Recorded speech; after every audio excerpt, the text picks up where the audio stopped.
So yan, ito po yung sira niya, yung bearing. So hindi na po umiikot. So ang gagawin dito is tatanggalin natin tapos papalitan ng bago. Ito yung gagamitin natin pantanggal sa bearing.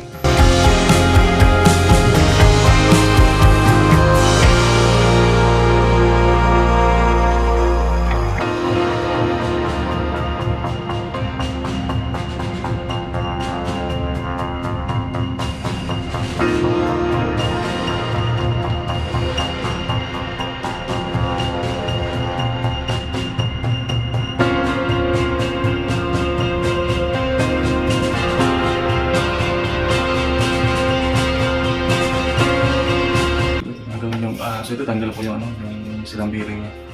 Papalitan natin ng bago. So ito po yung ipapalit natin na bearing. Ang numero po nito is 606. So pag magpapalit pala kayo ng bearing, halimbawa sira yung bearing na unit niya.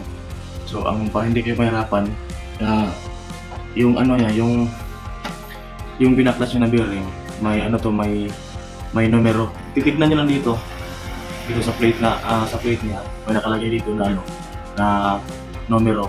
Yun na yung pagbabasihan.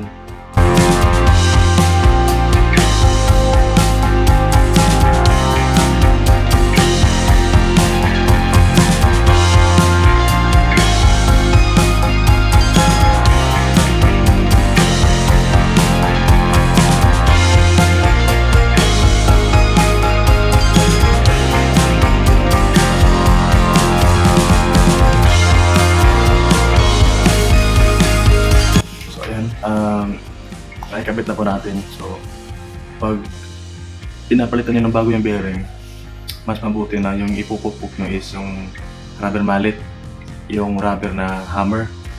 Kasi pag ginaya nyo yung ginawa ko na yung metal, yung claw hammer, is may posibilidad na masisira yung bearing. So, pag wala kayong rubber mallet, so lagyan nyo lang ng karton o kaya rubber bago nyo po siya pupukin para hindi tumigas yung bearing. Susubukan natin ikabit ulit at titesting natin kung okay na.